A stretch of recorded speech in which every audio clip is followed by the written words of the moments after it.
함께 살펴볼 말씀은 로마서 12장 14절에서 21절 말씀이 되겠습니다. 내 원수가 줄이거든 먹이고 목마르거든 마시게 하라. 함께 나누겠습니다. 교독하실게요. 너희를 박해하는 자를 축복하라. 축복하고 저주하지 말라.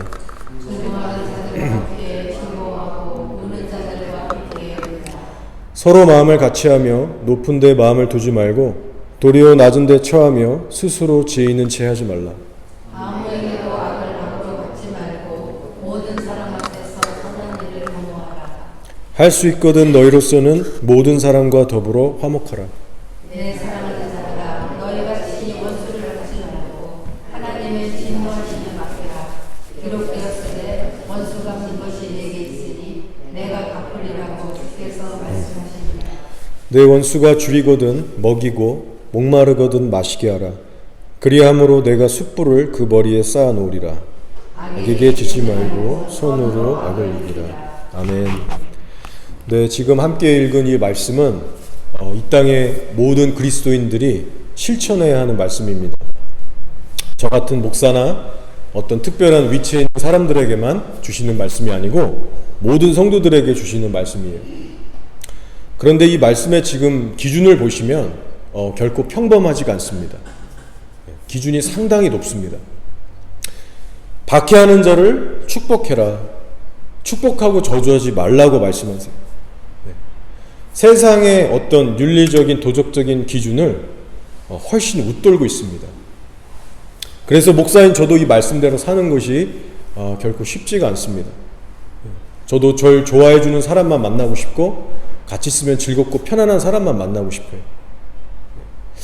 그러나 이 시간 저희가 명심해야 할 한 가지가 있다면 말씀에 순종하는 자의 영혼에는 성령님이 주시는 세상이 모르는 평안과 기쁨과 자유함을 얻게 된다는 거예요. 경험해본 성도분들은 잘 아실 겁니다. 우리가 순종할 때는요, 성령님이 주시는 평안이라는 것을 맛보게 되고요. 그러나 말씀을 알지만 불순종할 적에는 양심이 찔리고 마음이 어두워지기 시작하고 평안이 깨지는 경우를 우리가 항상 경험하게 됩니다. 그래서 우리는 사실 선택의 여지가 없어요. 말씀의 기준이 아무리 높아 보이고 어려워 보일지라도 우리가 내 영혼의 생명과 유익을 정말 생각한다면 우리는 길을 쓰고 생명을 걸고 순종 복종을 해 나가야만 하는 겁니다. 자, 신명기 10장 13절을 보시면 하나님께서 이스라엘 향해서 이렇게 말씀하셨어요. 내가 오늘 너의 행복을 위하여 내게 명하는 여호와의 명령과 규례를 지킬 것이 아니냐라고 하셨어요. 너희들 행복해 주고 싶니? 그러면 내 말씀을 지켜라. 그렇게 말씀하시는 거예요. 순종이 없이는 영혼에 참된 만족이 없고 참된 행복이 없다라고 말씀하십니다. 그래서 로마서 2장 9절 10절에서도 사도 바울이 이렇게 얘기했죠. 악을 행하는 각 사람의 영에는 환난과 공고가 있으리니. 마음이 너무나 어렵다라는 거예요. 그러나 선을 행하는 각 사람에게는 영광과 존귀와 평강이 있으리니라고 했어요. 자, 정리하면 우리가 하나님의 말씀을 귀 기울여서 듣고 또 그 말씀을 따라서 선을 행하는 것만이 우리가 진정 행복해질 수 있는 길이고 또한 영생의 길이 된다는 사실입니다. 자, 여러분, 이런 차원에서 오늘 우리가 함께 읽은 말씀을 한번 찬찬히 한번 생각해 보세요. 주님이 말씀하시는 거예요. 너희를 박해하는 자를 축복해라. 축복하지 말고, 축복하고 저주하지 말라. 이 말씀에 대한 순종이 결코 쉽지 않겠지만은 순종해야지만 내가 행복해질 수 있는 거예요. 저는 하나님께 참 감사한 것 중에 하나가 노숙자 사역인데요. 왜냐하면 저를 힘들게 하고 귀찮게 하는 그 노숙자들을 정말 종종 이렇게 붙이셔가지고 저를 훈련시키시기 때문에 그것이 너무나 감사드립니다. 이번 주에 어느 한 노숙자분이 이사를 한다고 해서 노숙자지만 집이 있으세요. 아파트가 시내.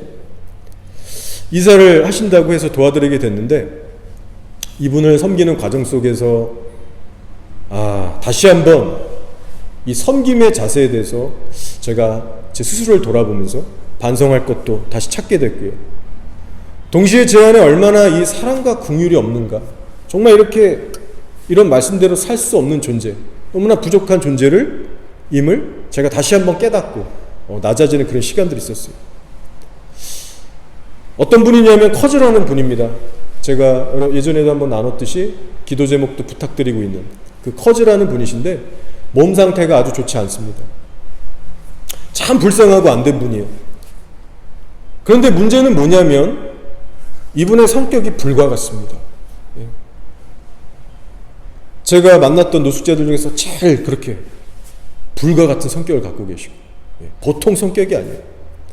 하여간 저를 제일 힘들게 하는 사람입니다. 나이가 거의 이제 뭐 60을 바라보시는 그런 나이대예요. 그러면 사람이 그 정도로 아프시고 지금 스테이지 2라고 하니까 한 2단계 되시겠죠. 2기? 그 정도로 아프고 나이를 이제 드셨으면 혈기란 게 좀 줄어들 법한데 20대 저기 깡패들 젊은 애들 혈기 저리 가랍니다. 이사하는 날 여러 명하고 시비가 붙었는데 온몸에 문신을 한 어떤 젊은 마오리 남자애랑 시비가 붙어서 막 욕을 하고 막 분노를 하고 싸우는데 아무리 이분이 이제 뭐 화를 내도 힘은 젊은 애가 더 세잖아요. 그 친구가 하도 화가 나가지고 너 진짜 죽여버리겠다 와가지고 이제 칠태세를 할 때 이제 또 제가 옆에서 막고 제가 대신해서 미안하다 사과하고 다행히 사고는 나지 않았습니다. 그날 수많은 사람들하고 시비가 붙었어요. 뭐 지나가는 사람한테부터 시작해서 옆집 사람들 이삿짐을 제가 날라주면서 함께 있는데 정말 그 자리를 빨리 그냥 도망치고 싶더라고요. 그날의 상황들을 다 일일이 얘기할 수는 없겠지만 한마디로 진이 빠지고 정말 멘탈이 좀 이렇게 나가고 어안이 벙벙하고 탈탈 털리는 느낌이었습니다.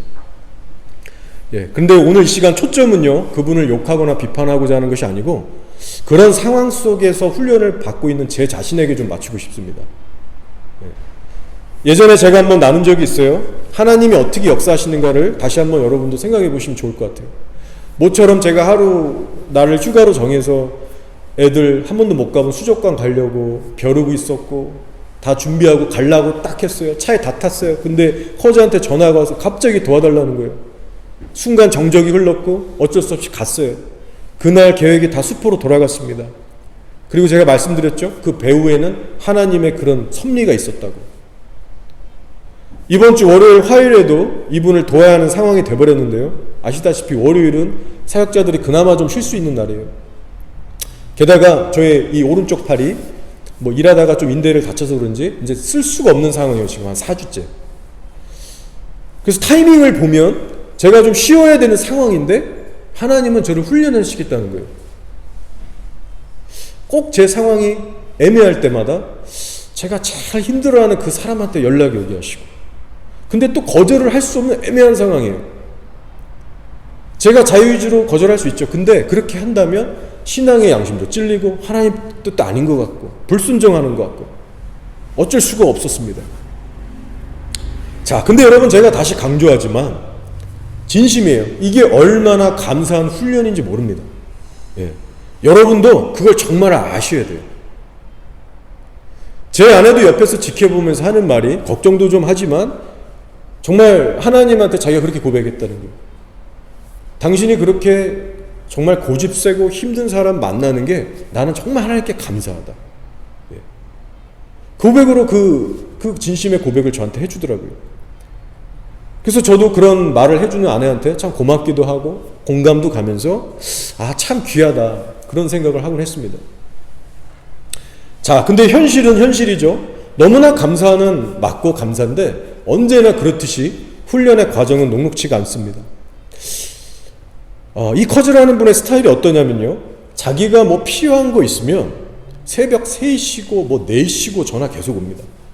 만약 안 받잖아요. 9통씩 막 오고 이메일 날리고 막 음성 사소한 메시지 막 남기고 부탁을 하는 입장이신데 항상 당당하시고 말이 많으세요. 그래서 제가 이 핸드폰 방해금지 모드라고 있어요. 그래서 울리지도 않고 이제 제가 모르게끔 그렇게 해놔야 제가 겨우 잠을 잘 수 있을 정도로 이분을 떠오르면 막 스트레스가 오고 막 가슴도 뛸 때도 있고 그런 상황인 거예요. 아무튼 월요일날 일찍 아침부터 가서 이삿짐도 다 이제 안 싸져 있더라고요. 패킹하는 것부터 다 도와드리면서 차로 이제 실어서 이제 월요일만 한 4번을 왔다 갔다 하게 됐습니다. 대충 한 6시간 걸리는 것 같더라고요. 근데 그 중간중간마다 얼마나 많은 해프닝이 있었는지. 월요일날도 시작해서 화요일날 아침에도 하게 됐고 또 금요일도 또 마지막으로 가게 됐습니다. 이번 주는 그래서 이분하고 참 많은 시간을 보내게 됐어요. 자, 자세한 내용은 생략하고 제 마음 상태가 어땠는지 다시 한번 간략하게 말씀드리자면 한마디로 대전쟁이 일어났습니다. 전쟁이. 예수님의 말씀대로 사는 게 진짜 어렵더라고요. 뭐라고 하셨냐면 또 누구든지 너로 억지로 오리를 가게 하거든 그 사람과 심리를 동행하고 내게 구하는 자에게 주며 내게 꾸고자 하는 자에게 거절하지 말라. 이렇게 말씀하셨는데 이게 잘 안 되는 거예요. 오리를 가자고 하는 사람한테 심리를 가준다는 거. 저는 그날 뻗었습니다.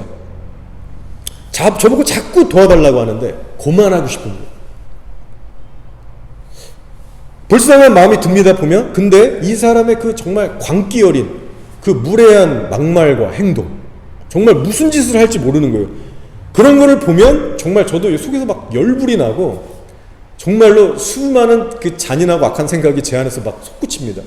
진짜 막 한 대 패주고 싶고, 그리고 너 그딴 식으로 살면 너 지옥 가고, 너 그러니까 사람들이 너 싫어하는 거야. 누가 너를 좋아하냐? 다 너 싫어하지. 나니까 오는 거야. 막 이런 말을 해주고 싶은 거예요. 그런 막 미움과 막 그 영화 같은 그런 장면들이 제 안에서 막 일어났다가 막. 근데 그런 순간마다 하나님이 동시에 인식되죠, 당연히. 하나님이 지금 이 모습 다 보고 계시구나. 내 감정에 지금 이렇게 막 미움, 답답함, 짜증, 죽이고 싶진 않지만 어쨌든 막 그런 분노, 만지기도 싫고 보기도 싫고 같이도 있기 싫어요. 그래서 제가 실시간으로 기도하면서 못 박지 않으면 견딜 수가 없더라고요, 그 현장이. 그러나 여러분, 다시 반전의 상황이에요. 쉽지는 않은 건 분명한데 저는 분명히 알고 있어요. 무엇이냐? 이 배후에는 하나님의 섭리가 있다는 것입니다. 정말 감사한 것은 뭐냐면 제 스스로 이게 훈련의 장이라는 것을 알게끔 하세요, 하나님이. 그래서 어떻게든 또 이기게 하시고요. 얼마나 좋은 훈련입니까? 돈 주고 이런 거 할 수 없잖아요. 제가 주일에는 여러분 앞에서 이렇게 설교 올바른 소리 합니다. 근데 하나님은 월요일 아침부터 저를 그런 현장 속에서 제 악을 드러내시는 거예요. 얼른 이 사람을 빨리 돕고 헤어지기를 간절하게 바라고 있는, 사랑과 인내가 너무나도 부족한 저의 상태를 주님은 드러내셨어요. 그래서 제가 엄청 깨지고 또 다시 한번 하나님 앞에 간절하게 엎드리게 됐습니다. 자, 근데요, 처음에는 이런 궁금증도 좀 있었습니다. 뭐냐면 하나님께 간절하게 기도를 물은 게 있어요. 제가 이 사람을 섬기면서. 그게 뭐냐면 내가 힘든 건 그렇다 치고 이 사람을 이렇게까지 돕는 게 과연 맞는 것일까? 이렇게 상식이 안 통하는 사람을 이렇게까지 내가 만나주고 섬기고 해주는 것이 정말 하나님 쪽에서도 맞다고 하실까? 기뻐하실까? 그런 궁금증이 든 거예요. 너무 힘드니까 어느 시점에. 실제로 누군가는 저에게 와서 이런 말도 했습니다. 목사님, 그렇게까지 하실 필요 없습니다. 하나님께 다시 물어봤어요.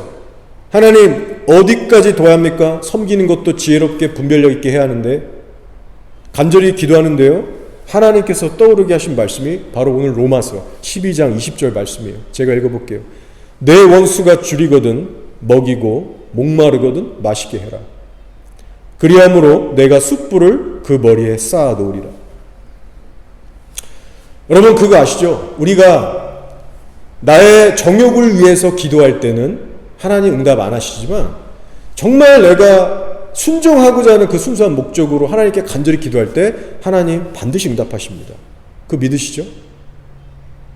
저는 성령께서 이 말씀을 주셨다고 믿어요. 오더라고요, 그 말씀이 제 마음에. 그래서 마음을 정했어요. 정말 피하고 싶은 사람이지만 이번에도 한 번 더 섬겨봐야겠다. 말씀 붙들면서 어려운 마음 다잡고 기도하면서 갔습니다. 원수가 줄이거든 먹이고 목마르거든 마시게 해라. 실제 이 말씀대로 되더라고요. 그날 이사하면서 배가 고프다고 하면 먹을 거 사주고, 목마르다라고 계속하면 또 목마른 마실 거 사주고, 잔소리욕 들어가면서 심부름하면서 섬겨줬어요. 근데 말씀에 이런 내용도 있는 거예요. 뒤에 그리함으로 내가 숯불을 그 머리에 쌓아놓으리라. 이런 생각이 들었습니다. 이분의 과거를 다 말씀드릴 수는 없지만 참 불쌍한 사람이에요. 이런 생각이 들었어요. 그래, 평생 제대로 된 사랑 못 받아본 이 아저씨, 이런 분한테는 지식적인 말씀 100번 전하는 것보다 욕 먹을 것 다 먹어주고 정말 참아가면서 비위 맞춰주고 섬겨줄 때 복음의 영향력이 좀 더 들어가겠다. 잘은 모르겠지만 그래서 그렇게 기도했어요. 하나님, 이분이 나중에라도 혹시 혼자서 저에 대해서 생각해 볼 때 제가 아니라 예수님이 생각나게 하시고 성령께서 역사하셔서 회개하고 거듭날 수 있도록 나의 작은 섬김을 주님 귀한 씨앗으로 한번 섬겨주십시오. 그런 기도를 심게 됐어요. 자, 그리고 마침 또 어떤 일이 있었냐면요, 최근 1-2주 전의 일이에요. 같이 노숙자를 섬기는 김 집사님께서 누군가가 전해주라고 했다면서 노숙자 필요한데 쓸 거 많을 텐데 쓰라고 이렇게 후원을 주셨어요. 노숙자를 위한 헌금. 그리고 곧 얼마 시간이 지나지 않아서 커제 이사를 이렇게 돕게 됐는데 필요한 게 참 많았습니다. 이분의 몸이 아파서 약값 같은 것도 좀 필요했었고, 이사하는데 이런저런 것이 필요했었고, 참 요긴하게 쓰게 됐어요. 그러니 제가 이번에 커즈를 섬기면서 여러분 무슨 생각을 했겠습니까? 아, 하나님께서 예비하신 것이구나. 커즈를 섬기라고 후원금까지 예비하셨구나. 사람을 준비하셨구나. 그런 확신이 들면서 하나님이 얼마나 이런 커즈, 이런 사람도 아끼고 사랑하시는지, 그리고 나 같은 사람을, 저 같은 목사도 또 훈련하시는 그런 여러 가지가 다 패키지로 들어가 있다는 것을 제가 다시 한번 확증하게 됐어요. 그렇게 월요일이 지나고 화요일 아침이 돼서 다시 한번 또 가게 됐습니다. 새로운 집에 이삿짐을 다 날라주고 모든 일을 마무리하고 또 새 집에서 또 기도를 또 원해서 저도 당연히 이제 기도를 해주고 그렇게 나누고 헤어지는데, 돌아서서 이제 가고 있는 저를 향해서 이 커즈란 분이 맥이 다 빠진 얼굴로, 정말 비참해 보이는 그런 얼굴로, 너 안 바쁠 때 꼭 나한테 다시 전화해 주라. 나는 너한테 연락할 수 있는 방법도 이제 거의 없어. 꼭 나한테 전화해 줘. 그렇게 신신당부를 하는데, 여러분, 제 안에 불쌍한 마음은 있지만 그래 내가 꼭 전화할게 막 우러나오는 마음이 솔직히 없었어요. 그 순간에도 저는 이제야 해방이다, 빨리 집에 가고 싶은 마음밖에 없었어요. 자, 제가 최근에 박보영 목사님 설교를 하나 듣게 됐습니다. 근데 그분이 이런 말씀을 하시더라고요.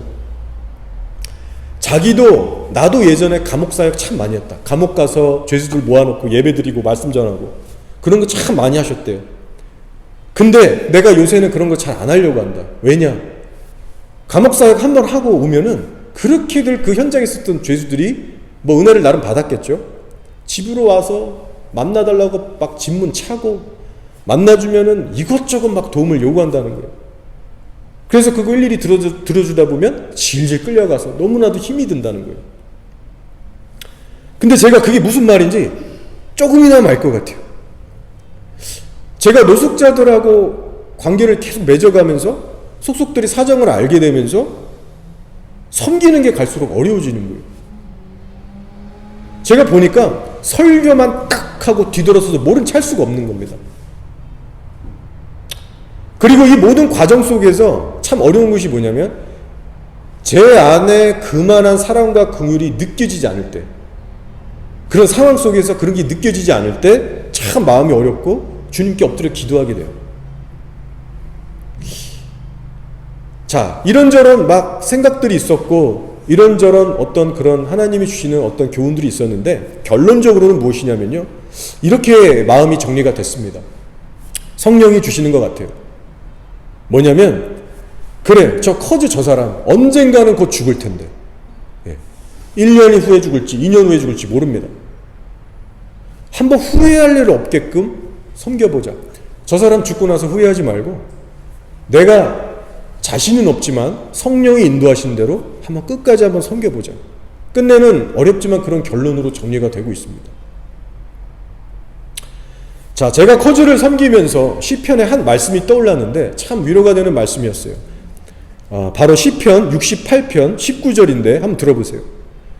날마다 우리 짐을 지시는 주, 곧 우리의 구원이신 하나님을 찬송할지로다 라는 말씀입니다. 이 말씀을 보시면 뭐라고 합니까? 하나님께서 우리의 짐을 지어주신대요. 참 감동적이지 않습니까? 저에게 이 말씀이 어떻게 다가왔냐면요, 여러분 커즈같이 그 힘든 사람을 계속 용서하고 다가가서 섬기는 일이 얼마나 심적으로 어렵습니까?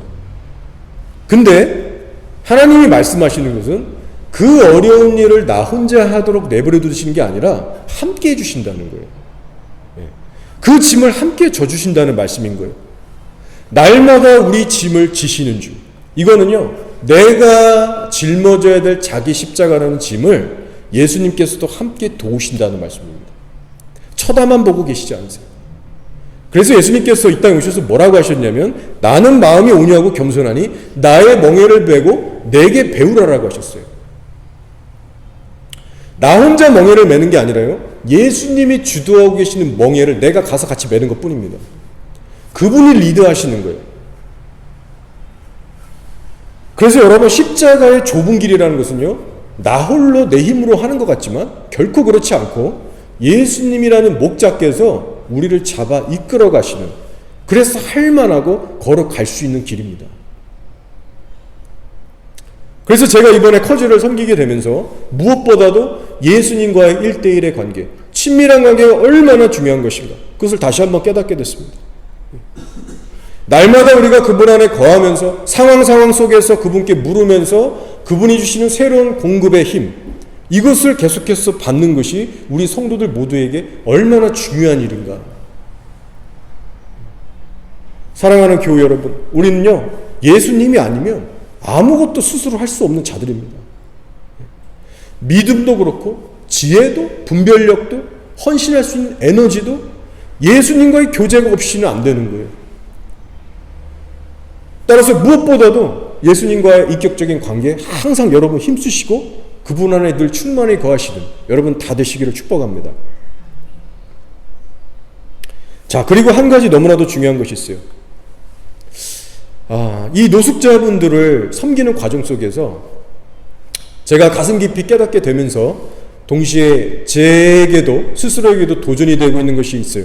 그것이 뭐냐면, 오늘날 저 같은 사역자 뿐만 아니라 여러분과 같은 일반 성도분들, 우리 모든 그리스도인들의 삶 속에 이 사랑과 용서를 실천하는 부분이 너무나도 훈련이 잘 안 돼 있고 너무나도 빈약할 수 있겠구나라는 생각이 들었습니다.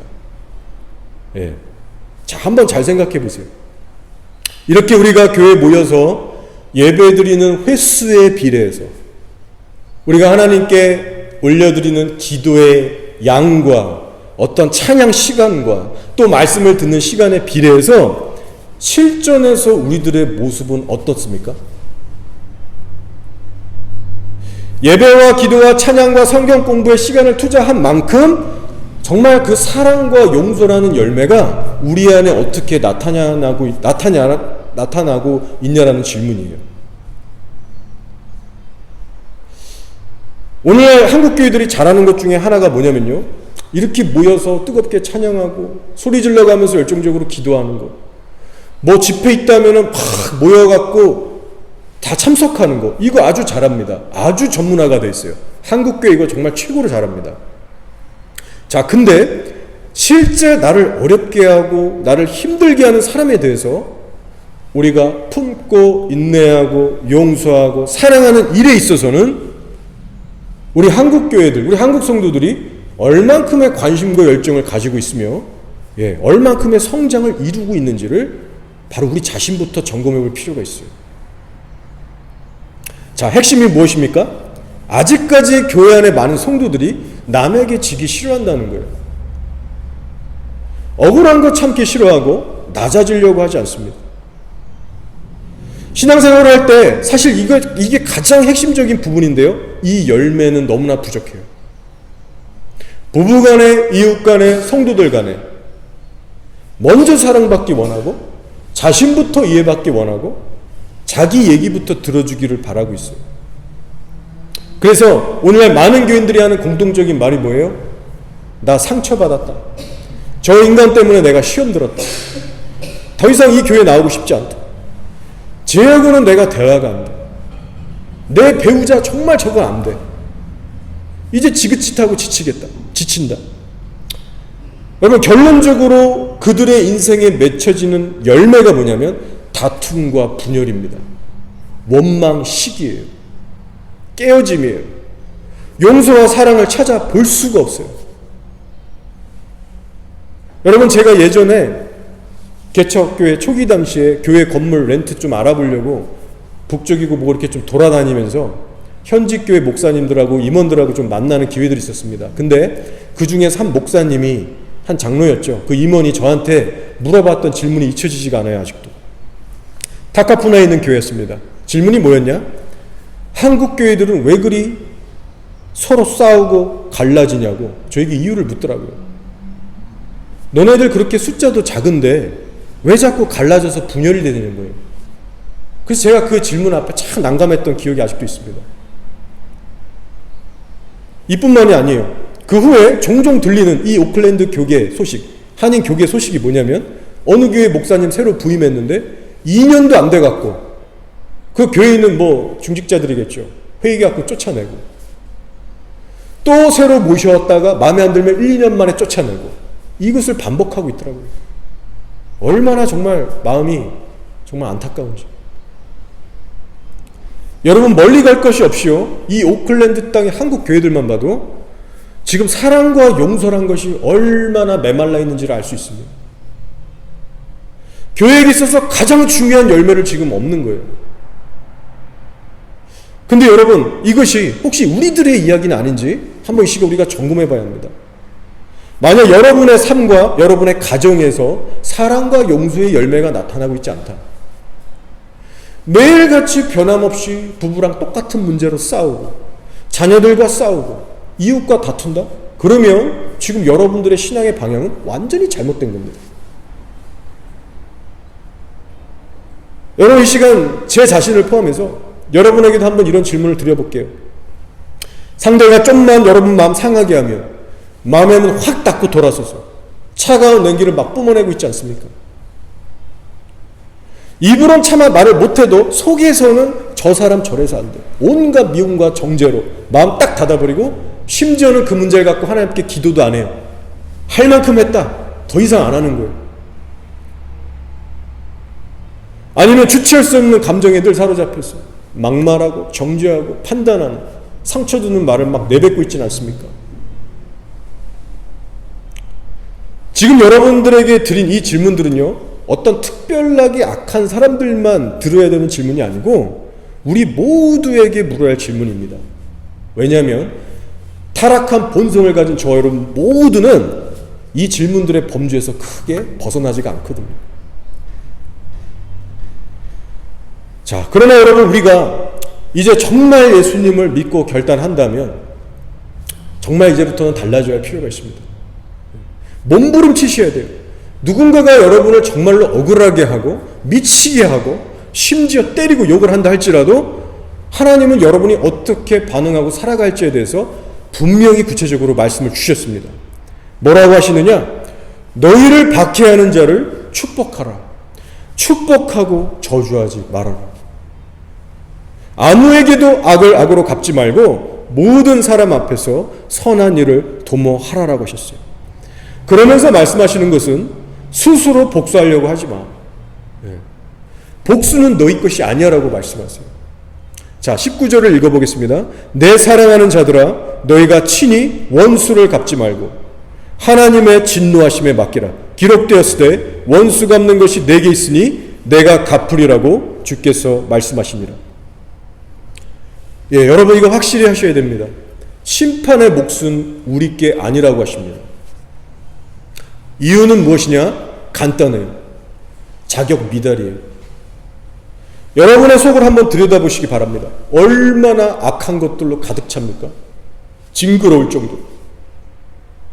거짓, 교만, 탐심, 판단, 음란, 뒷담화, 시기, 질투, 경쟁, 불신, 원망, 냉소적인 것. 여러분, 이 제목들에 대해서 자유한 분이 여기 한 분도 안 계실 거예요. 우리 모두가 하나님 앞에 할 말이 없는 악독하고 사악한 죄인들입니다. 여러분, 그거 인정하세요?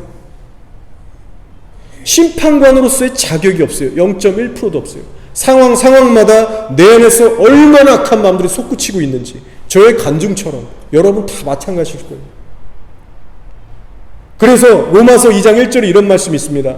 그러므로 남을 판단하는 사람아, 누구를 막론하고 내가 핑계하지 못할 것은 남을 판단하는 것으로 내가 너를 정죄함이니 판단하는 내가 같은 일을 행함이니라라고 했어요.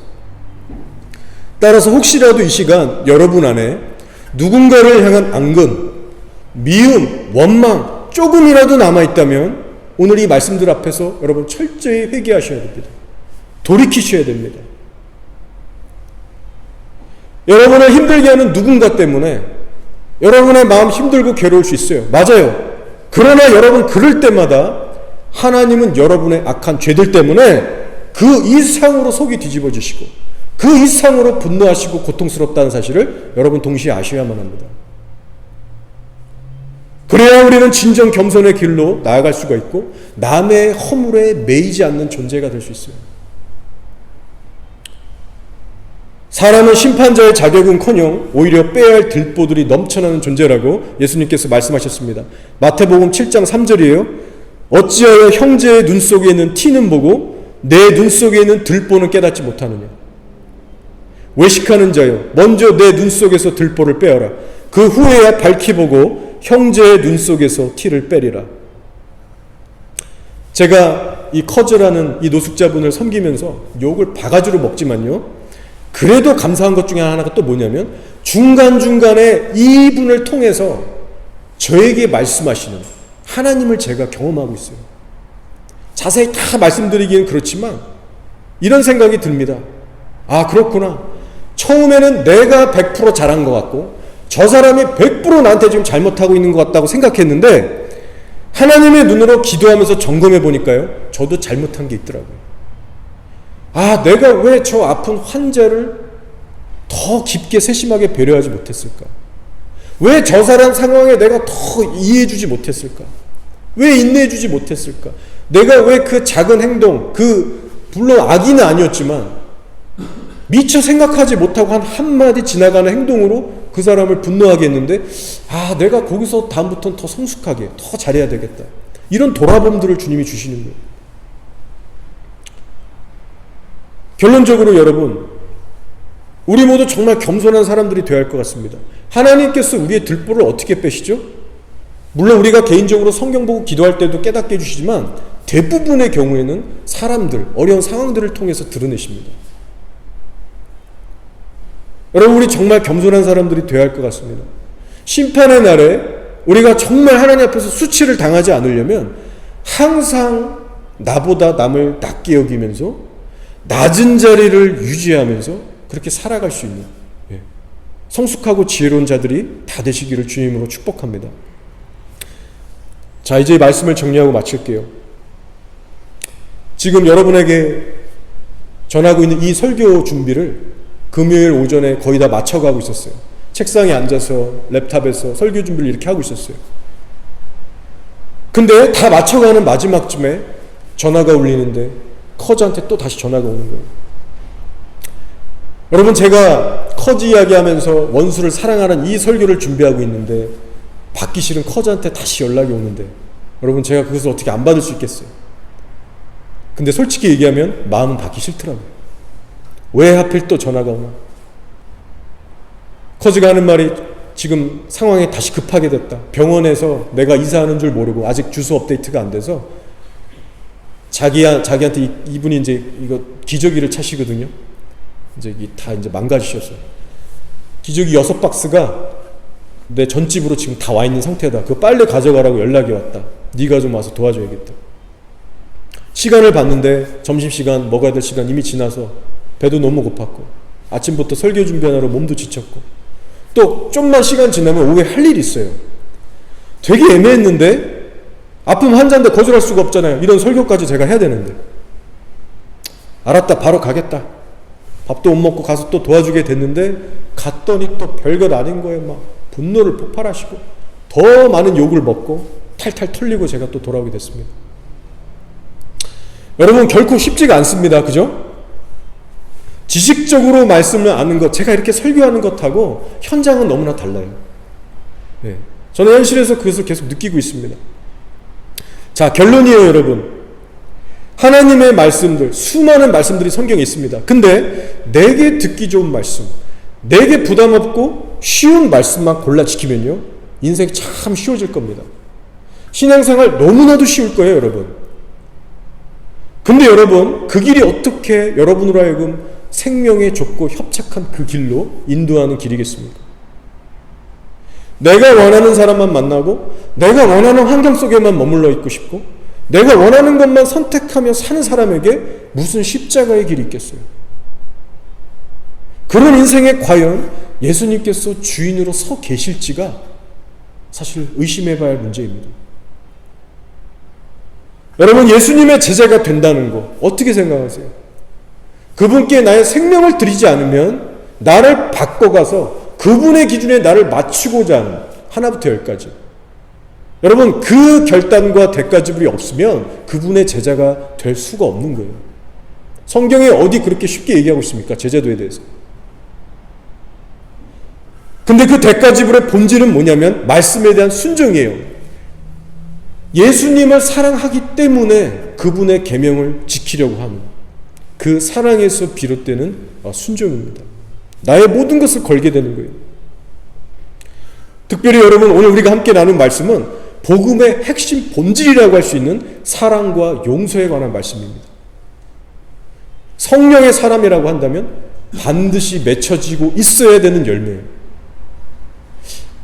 따라서 이 시간 여러분의 모든 인간관계를 다시 한번 살피시면서 과연 내게 사랑과 용서의 열매는 어떻게 맺혀지고 있는지 성령님 안에서 꼭 점검하시고 날이 갈수록 더욱 성숙해져 가시는 저 여러분 모두가 되기를 주의 이름으로 축원드립니다. 말씀을 읽으며 마칠게요. 내 원수가 줄이거든 먹이고 목마르거든 마시게 해라. 그리함으로 내가 숯불을 그 머리에 쌓아놓으리라. 악에게 지지 말고 선으로 악을 이기라.